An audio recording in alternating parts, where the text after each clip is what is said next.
I'm returning here a quarter after I first came to Dhanbad. Some things about this place have changed, but many things have not.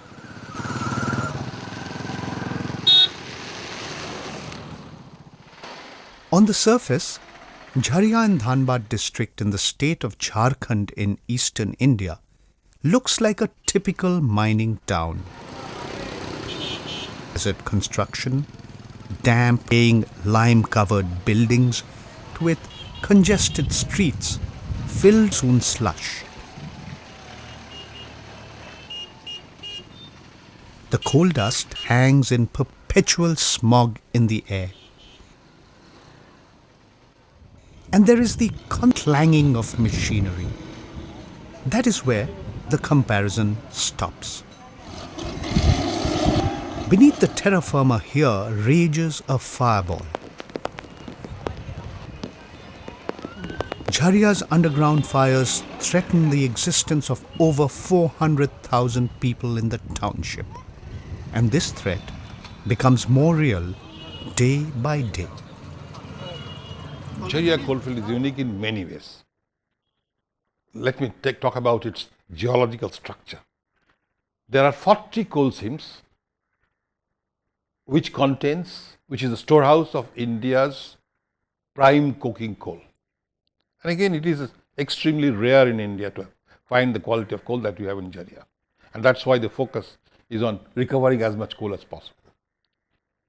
The second characteristic which makes Jharia coalfield unique is the intensity of exploitation that it has undergone in the past and in the recent past. Working conditions with multi-seam section workings, thick seams, fires, inundations, haphazard development. Like, it is impossible to relocate the railway lines practically, lay out new arterial roadways, and all the planning that has gone in so far has been a little lopsided. And Jharia coalfield compares with the best of the world in terms of its complexity. Coal mining areas in Czech Republic, in some parts of China, in some parts of Pennsylvania in the United States. But it suffers all the malaise that hits any coalfield which is old and ancient. Jharia coalfield is unique because mining started in the 19th century and the township of Jharia was built on the coalfield right from day one. Instead of having a peripheral township, the dwellers connected with mining, who did business in mining and even the lords of mining, they lived on the coalfields. In that sense, it's unique. And that's why it's a serious problem today. While I agree with you that this place is one of the most polluted places in the country, that's true because of two reasons. A, there's a concentration of 70 mine fires in an area of 400 square kilometers, which is very high by any standards. In the world? 400 kilometers, there are 70 fires, mine fires. I mean, this is a record in the world? I think so. It would be. I don't think there is any other place with such a concentration of mine fires. That's number one. So if there are mine fires, you can imagine every time there will be a smoke. Second thing is the population density. You will not find any with this kind of a population density. So many people settling over here. This 400,000 people, part of Jharia. I mean, it's not the full Jharia. It is only the people living in the endangered areas. The total Jharia population is more than 1 million.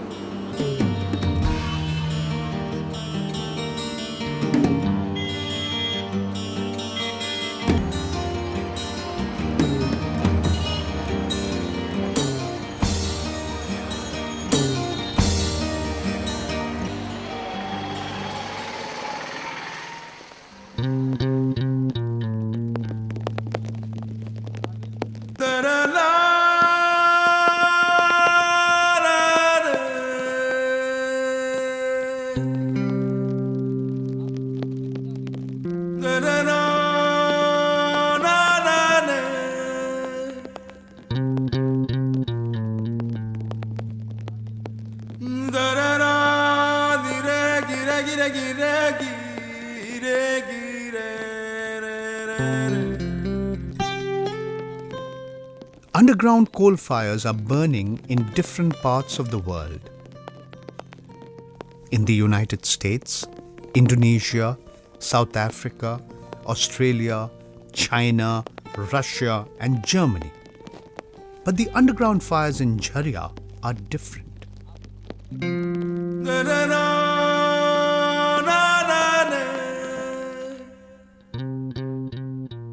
Many of these fires that you see here, some of them have been burning for almost a century.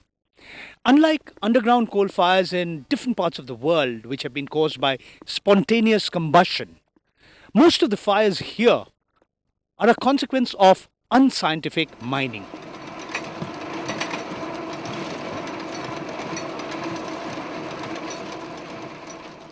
The first recorded instance of miners noticing flames leaping out of cracks and vents was in 1916 at the Bhanora colliery in the Raniganj area. Since then, mining operations in at least 1,500 collieries have had to be abandoned due to underground fires. Over the last century, underground fires loss of around 50 million tons of the best coal India possesses.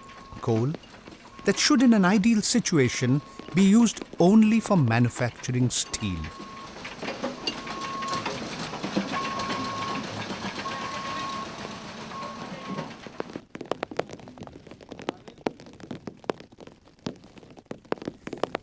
But this does not tell us much about the overall scale of the loss. It does environmental degradation and loss of livelihood. Wisps of smoke rising eerily to the sky day after day are a grim reminder to the inhabitants of the area of the murderous inferno that lurks beneath the very ground they walk on.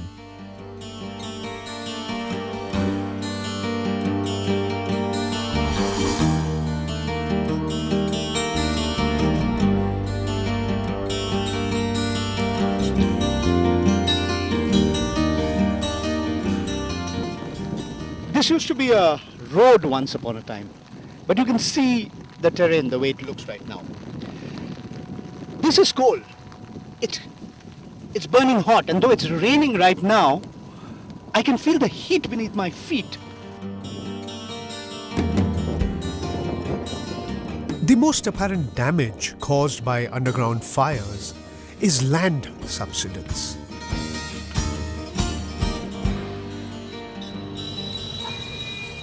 The burning coal creates a vacuum underground, causing land to subside.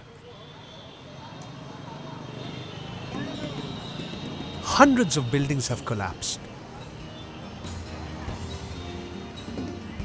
Railway lines have been closed down. These pictures are all that remains of railway stations that were once busy.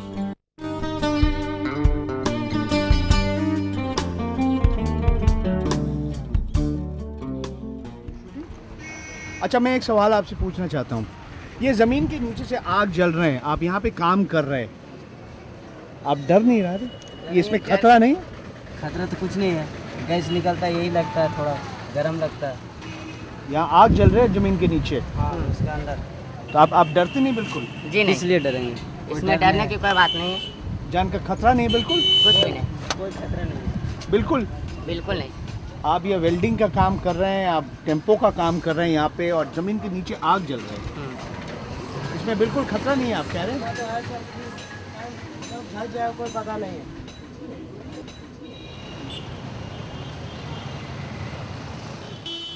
तो बात है कि धंसने के लिए इसमें कोई guarantee नहीं कि कब धंस सकते हैं, और इसमें है खतरा, ये भी जानते, पर क्या करेगा, खतरा तो है। See, right in front of me, there's smoke coming out. There's an underground fire beneath my feet. And next to it, not even 2 or 3 feet away, there are these 2 young boys repairing the engine of a vehicle. And on this road, you don't even have to travel 100 meters, there's a petrol pump. But for all intents and purposes, life is normal in Jharia township. 2/3 of the energy consumed in India is generated by coal. Coal mining accounts for more than 3/4 of the total mining operations in the country. India is the third largest producer of coal in the world. Mining in Jharia started more than a century ago when the British came to this region in search of minerals. What they found was not only the best quality coking coal. They discovered that unlike most coal fields, the most valuable coal in Jharia was close to the surface. Thus began a long phase of mining. Much of the coal that was extracted by private mine owners was done in an unscientific manner, a euphemism for slaughter mining. The intention was to extract as much coal as possible with no thought for preserving the environment or the safety of workers. As demand for coal zoomed, especially during the Second World War, a law banning women from working underground enacted in 1938 could not be enforced by the British Indian government. The demographic profile of the area started changing dramatically. The labor migration pattern in Jharia coalfields can be divided into 3 phases. Clearly, in the initial phase, it was the local labor, people coming from the neighboring villages, neighboring areas, mainly comprising of tribals, Adivasi labor, and lower caste groups like Baudis who came to work in the collieries. And basically they were the people who cut the pits.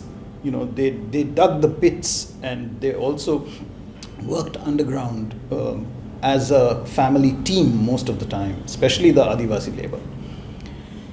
The second phase comes with certain kinds of technological innovations, and that is once underground mining, becomes the norm, and people underground and in the carriage, and they have to sort of cut through the seam. That is when they require specific kinds of technology, like sometimes they use blasting, sometimes they use coal cutters, machine coal cutters. There is a change in the labor force, and upcountry labor, mainly coming from North Bihar and Eastern UP. These people begin to come in to work as slightly more skilled workers. And the third phase is after nationalization. After nationalization in 1971, when you have a large-scale sort of eviction of the Adivasi workers and replacement by by upcountry again, North Bihar and sort of Eastern UP people coming in to work. Also, people from mafia gangs, who were working as watch and ward staff, people who used to sort of act as kind of the hooligans of the colliery owners, to maintain law and order, to sort of dominate the workers. Some of them become enrolled as workers, although they don't actually do the work underground. This is a legacy that we are having from the British time. When I worked in coal mines, I saw that the slaughter mining had been taking place during British time itself. The galleries, which should be about say 12 feet or 14 feet wide, there are 30 feet wide galleries, 30 feet high. Such are the coal mines that I have seen.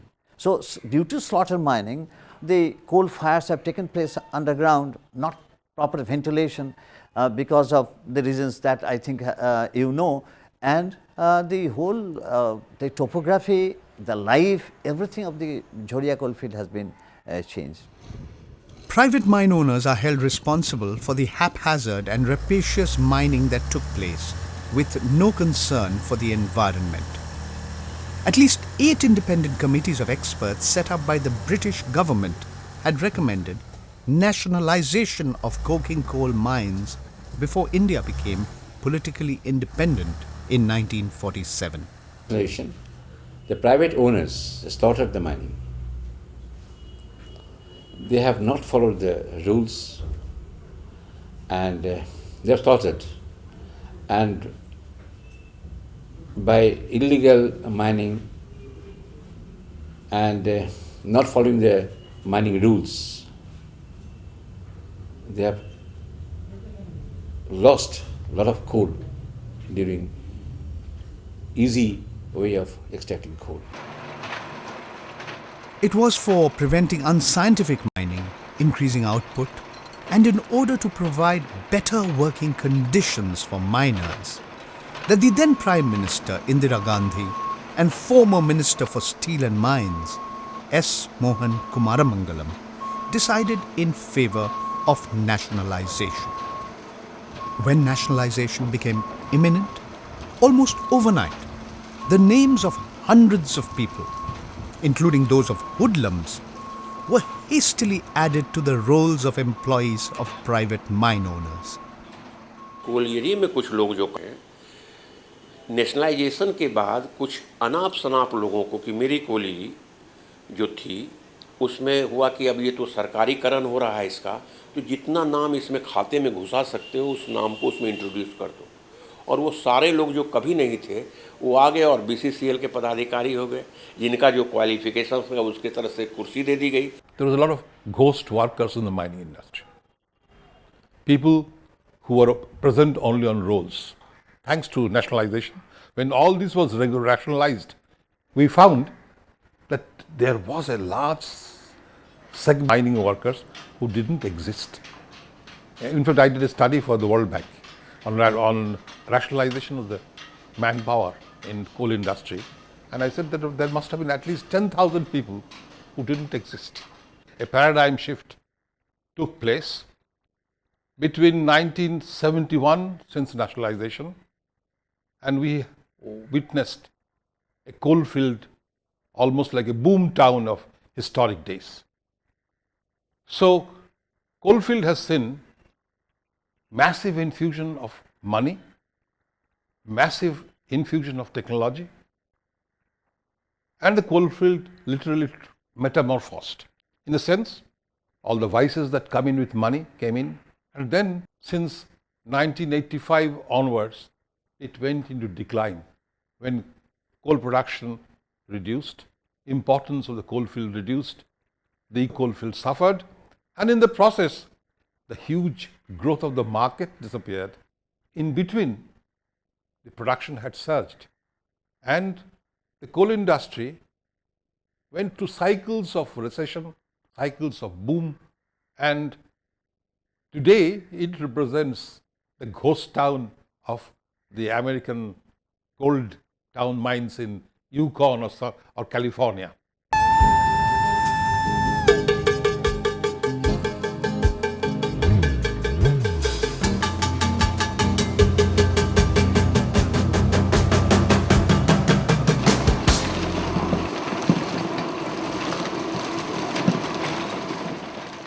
Despite the fact that the late Sanjay Gandhi had contended in his first ever interview in the now defunct Surge magazine that nationalization of coal mines was perhaps a wrong move, and the claims of former mine owners, almost everybody acknowledges that nationalization came rather late in the day, and that there would have been no investments to control fires or to improve workers' wages had the Union government not taken over the ownership and the management of coal mines in the country.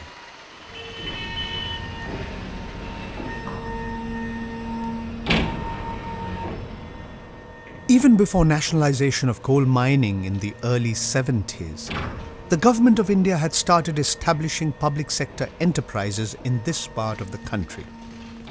In 1952, the tribal area of Sindri was selected as the location for the establishment of India's first large fertilizer plant in the public sector.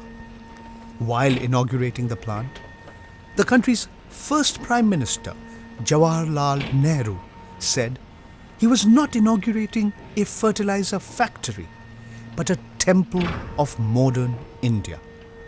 Words that were to be quoted over and over again.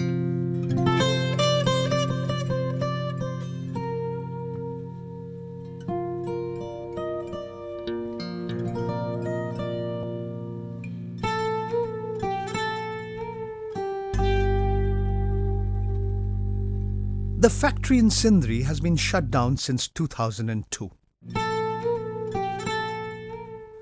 Its machinery is junk. Yet, during the decade of the 70s, the then undivided district of Dhanbad, in the then undivided state of Bihar, was the single largest recipient of funds provided by the Union government in New Delhi to set up not just the Sindri fertilizer plant and Bharat Coking Coal Limited, but also the Bokaro steel plant, now under the Steel Authority of India Limited. Nehru's legacy was sought to be carried forward by his daughter Indira Gandhi.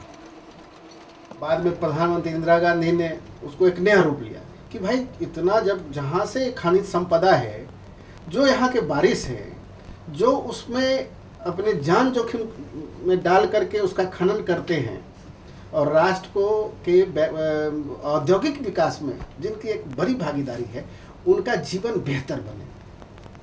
तो हुआ कि नहीं, अधिक से अधिक खनन हो, श्रमिकों का जीवन बेहतर हो।